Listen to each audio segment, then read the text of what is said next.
What's up, guys? How's everyone doing? Good? Y'all learned some stuff today? Some stuff you can implement right away? Hopefully we can teach you a few more things. So one of the things when I came to conferences early, I heard a lot of what I'll call fluff. And what I like about this day is I've heard a lot of things that you can take and implement in your business that's not fluff. It's not just, oh, here's my story, now I'm doing good. Yeah, you're doing good. I don't really give a, tell me how to get there, right? And that's what I remember thinking. I'm like, oh, ask more questions. Oh, you're gonna do it, just keep going. Like, give me the actual steps on how to get there, right? So I wanna share a couple things. Does anyone, who won leads so far today? Does anyone else wanna win leads today? If we do something where I give away leads, can everyone in here help me participate with it? Y'all in? Okay. We're gonna do it in a minute. I wanna share a couple things, and then we'll give away some leads, and I'll wrap up early so we can keep it moving. Sound good to everybody? So who here in business has had a couple of things, like a couple of conversations that stood out to you that you kind of remember and have built your business, built your life around? Anyone have any of those moments that just stick out? I have a couple of those I want to share with y'all. So the first one was John. I'll tell that one second. The second one was Andrew Taylor a while ago told me, most people, if something seems like you don't want to do it, most people probably feel the same way, so you should do it, right? So if something seems inconvenient, if running that extra appointment, making that extra call, doing the consistent, boring work, if that seems like something you don't want to do, understand that all your peers feel the same way. So if you're the person that decides to go ahead and do it, you're gonna be better than 99% of people out there. And I remember he said bro like 7 times in the middle of that, but he told me it, and I was like, dude, it's actually pretty deep, because most people won't take the extra step, and that's how you become in the 1%, right? And the other piece of advice that stuck with me was, we're recording and streaming. So John Wetmore, one time when I was new, as a new agent, he was a little less, he's really good now, right? He was a little less refined then. He said, hey, why don't you stop being up when I was calling him and complaining about stuff? I'm like, dude, I'm just trying to tell you about how my day went. And he said, all you're doing is calling and complaining, not trying to get any better. And those two things stuck with me a lot, because I don't want to be looked at like someone who's calling only to complain and not seeking any advice. I don't want to be looked at as someone who just does what everyone else does. I want to stand out from everyone else. So what can I do to get better and to be in the top 1%? Like, who wants to be in the top 1%? Well, y'all can't all be in the top 1%. So out of everyone that raised their hands, you have to decide to go above and beyond and do things everyone else doesn't want to do. And out of everyone that raised their hands, there's gonna be 2 of y'all that make millions and millions and millions of dollars, and the rest of y'all are gonna stay the same place you're at, unless you decide to make those changes, right? And I think it's important to understand that the stuff that makes the most money is the most boring, tedious, mundane stuff, right? It's the blocking and tackling, it's the bounce passes and layups. It's not sexy, but it makes a lot of money, right? And in our business, there's only a few things that generate income, and they're generally pretty tedious tasks that you don't want to do, but they're important to do for a long period of time. And I think as entrepreneurs, what's interesting is we all got rewarded. Who's made 6 figures doing insurance so far? We've all been rewarded by quitting a job or taking a bet on ourselves and trying something new, right? And it's a good lesson one time, but we think that that means you should keep trying new stuff over and over and over again. And it's a bad lesson, because you should find the one thing that you get really good at and put all your time, effort, energy, and focus into that. So when we were building an agency, I was like, we're gonna get really good at teaching people to run a lot of appointments, get a lot of leads, sell mortgage protection and final expense. It's a very specific niche thing to do, right? And a lot of people, they go, well, I'm gonna do this, I'm gonna do Medicare, I'm gonna do PNC, I'm gonna do this, that, the third, I'm gonna open a mortgage company and do all this stuff. And if you look at it like, say Wiley's doing 7 things, and I'm just doing 1 thing. I'm competing against him. I only have to work a 7th as hard as he does to be as good as he is, right? So if I dedicate all my energy to 1 thing and refining my skills and getting really good at 1 skill set, and he has 7 things going on, even if he's better than me, he has no shot, right? And I think people look at and see the shiny things that stand out, and they're like, oh, let me do this, let me do that, let me do this, let me do that. And you spread yourself so thin, the person who's focused on 1 thing is gonna smoke you every day of the week. And I can attest to that, because I only focused on 1 thing, got good at that, and then added small things on top of it once I got good at it, right? So it's easy to be tempted by the shiny objects, but the people who can stay disciplined and stay focused on the thing that they're good at and the thing that gives them the highest ROI, those are the people that make the most money and impact the most people. And it's important to remember as an entrepreneur, people talked about your schedule, all these things. You have to stay focused. And when you don't feel, just remember, this is how you trick yourself. Every time you don't feel like doing something, go, hey, all my peers don't feel like it either. If I do it, I win. They all lose. That's how you get to the top 1%. Does that make sense? So what are the things that as an agent you can do? John talked about, right? Styling the phone, getting leads, and selling insurance, and getting really good at those 3 things, right? And getting really good at selling basic insurance to people. Because people ask someone like, so Juan is back there on the right side. I looked at numbers, he's written like 1.2 million for the year or something crazy like that, right? And everyone's like, wow, how do you write big IULs? It's like Juan got really good at selling final expense insurance and mortgage protection insurance and developed that skill set so that once he was presented with bigger opportunities, he knew how to close, right? But everyone wants to go, hey, I want to skip to do what Juan's doing right now. It's like, no, you suck at selling insurance. Pick up the phone, dial, do that hundreds and hundreds and hundreds of times, get good at that. Then when you get big opportunities to sell IULs, you have the skill set to be able to execute on those. Does that make sense? Everyone wants to skip the boring stuff because that's where you develop the skill sets and that's where you develop the ability to capitalize, right? So do the hard work. Have the dial days that last 8-10 hours. Get really good on the phone. Go through all the crap so that when the high leverage opportunities present themselves, you can execute. Because you could be presented with the same person as Juan is, but if you suck at selling insurance, you have no shot. And you don't have the skill set, you don't have the confidence, you'll never close them. Does that make sense for everyone? I think the same thing on recruiting too. I've had the most frequent question I get asked is, hey, how do you recruit groups of agents, right? How do you recruit agencies? How do you recruit a group of solar people? How do you recruit a group of pest control people? A group of insurance agents? And the answer, everyone's looking for the answer. I'm like, the answer is that I did so many damn interviews and I learned so much about every company, every different industry out there. I learned by doing many interviews and asking many questions, the advantages, disadvantages of certain industries and certain companies, so that when I'm presented with big leverage opportunities, I can execute because I've done so much groundwork and I've practiced and failed so many times and I've taken note and got better. So if you're a new person sitting there, we could talk to the same person and they could like you better, but I know the right questions to ask. I've done it so many times, so I'm gonna win every single time because I have so much more practice. Does that make sense? So everyone wants to go, hey, what's a silver bullet? The silver bullets do the boring shit so many times until you're so good at it that when the high leverage opportunities that make you millions and millions of dollars present themselves, you have the actual skill set to do it, but you don't get to skip steps. And most people want to skip steps. The 1% that doesn't skip steps, those are the people that become very wealthy. Does that make sense for everyone so far? All right, so that was my speech about work hard and don't be like John said. Let's give away some leads. Lift everyone up a little bit, right? All right, so what we're gonna do is I'm gonna take 2 people. Who wants to win leads? All right, let's do you 2. Come up here. What we're gonna do is you're gonna give, who has an objection for me that they want to give these 2 people? Hurry up, y'all, let's go. Move it. All right, so we're gonna do an objection. This is for in-home. We're doing in-home first, okay? She's gonna answer it, then he's gonna answer it, then y'all are gonna vote. And whoever loses, they go off stage and someone else comes up. Sound good? What you got, Mahmood? I wanna talk to my daughter. Okay, can you go grab her? We'll talk about it right now. What would your daughter do if you passed away yesterday?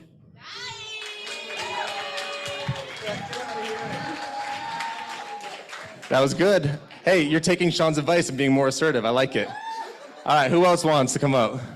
Come on. No. All right, who has a phone objection they want to give? What's your phone objection? All right. So if you're already an insurance agent and you filled out this form, that means what you have doesn't come close to what I could offer you. Perfect. Did you fill the form out because you didn't qualify for the products you offer? It takes about 10 minutes. I can come over tomorrow and drop that information off. All right, hey, raise a hand. Raise your hand. Oh. Raise your hands here. All right. Who else wants to come up? All right, come on. All right. Who has an in-home objection? What you got, Joe? Hustle up. Your name's not Joe. I'm just playing. We'll use that one. All right. I don't feel Scout cookies. You pass your check, writing account numbers out everywhere you go. It's meant to be passed around. So just go ahead and grab your checkbook, and I'll write that down. Ooh, I like that one. All right. What you got? So basically, I would say, sorry, give me a second. It's the stage. Don't be nervous. I've been choking on stage. So there we go. I'll block everyone so you can't see them. Cool. I'll talk to you. So tell me. Go ahead. I don't want to give up my bank info. All right, cool. So basically, the insurance carriers need to validate your banking information, make sure that your account is actually on the name, to make sure that no one's doing any type of insurance fraud or trying to get any insurance on your name. Does that make sense? All right, who you all got? What about this side? Get out of here. Who else wants to take a crack at her? What's your name? My name is Rose. Rose? Who can take down Rose? Come on, Jordan. All right, who's got a phone objection they want to try out? What you got? You. Yes, sir. Nope. Next. That's all right. That's a hard one. Brian, what you got? On the phone or in the home? They want to think. Okay, they say they want to think about it on the phone. They say they want to think about it. Okay, perfect. We can think about it together. Would you like 2 p.m. or 4 p.m.? Yeah, perfect. My job's just to get the information out to you, so there's nothing really to think about yet. So let's get the information out to you, and then we can think about it after that.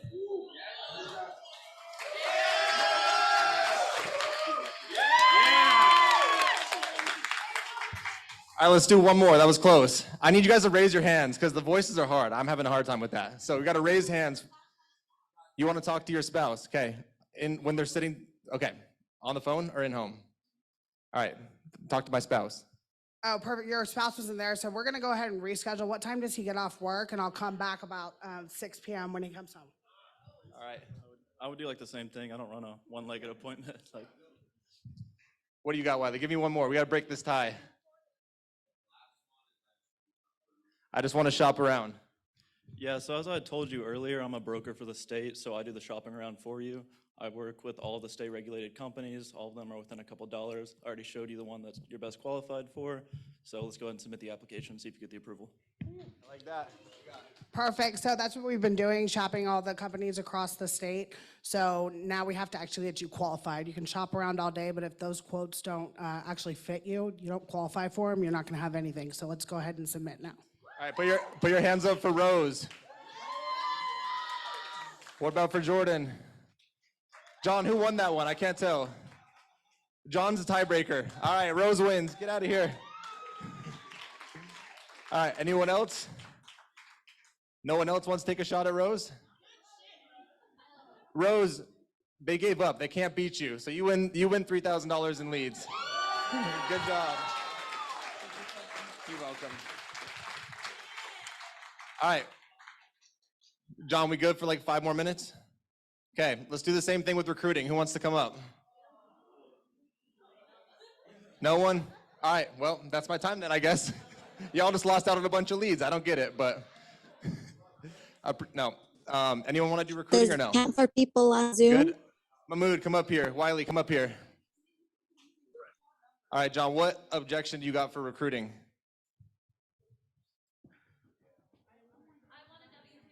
What's that? What do leads cost? All right, Wiley, what do leads cost?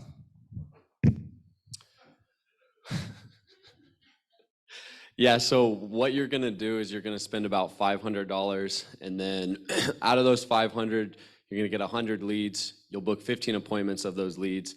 Out of the 15, you're gonna close maybe 3 to 5, make probably around $3,000. So you just flip it. Now, are you comfortable spending $500 to make that happen? Good. What about you? So there's a CRM, there's different kind of leads. There's internet leads, Facebook leads, direct mail leads, anywhere from $3 to $9 on an average dial day. Who knows why Wiley's answer was better? Too detailed. This answer is way better because he can just give them, hey, he gets the mindset the right way. All that matters is you're putting in X amount of money, you're gonna get Y out. You don't have to address a specific lead type. You don't have to go into too much depth. Once you're buying leads with them, you can. I love you, Mahmood, but get off my stage. Who else wants to give a crack at Wiley? And for this one, we're buying the leads for whoever their downline is. So y'all encourage your uplines to get up there and get you some leads. All right, Steven, who's got an objection?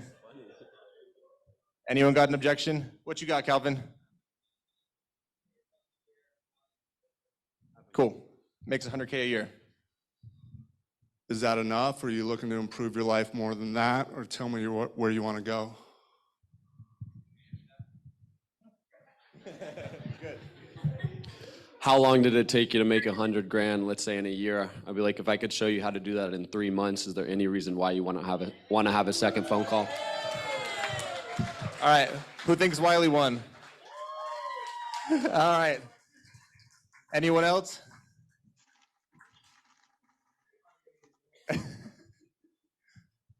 To Buc-ee's? I know, we went there. It's crazy. I'm pretty sure you could buy anything you want there. I love Texas, by the way. I'm definitely moving here.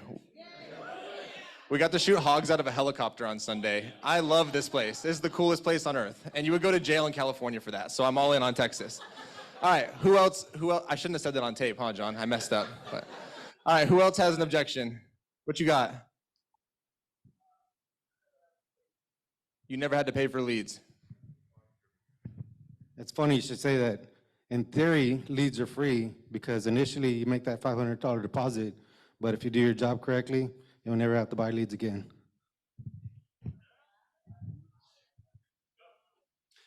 I would just ask simply, okay, what was your comp? Right, and now does it make more sense for doing the exact same work and getting paid 2 to 3 times the same amount? All right. Over here, what do y'all think?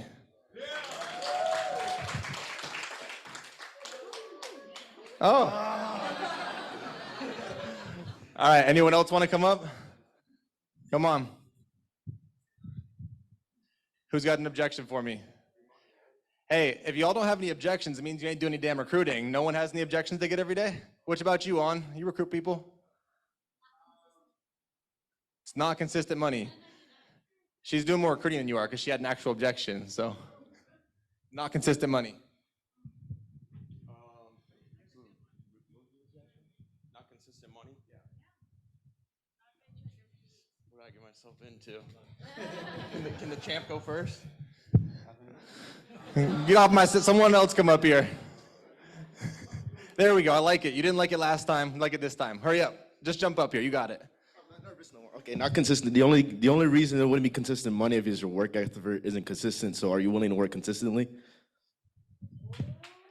I was actually going to say the same thing, but let me think of something real quick. I was going to say the only reason why it's not consistent is because your work ethic is not consistent. But let me think. Hold on. No, it's over. Rap battle over. Get off my stage. Anyone else? Wiley, where you at, bro? I'm messing with you. Hey, don't come up. Brian? All right, this is the last one. Someone give me a good objection. We'll wrap this thing up. What you got? Okay, that's good.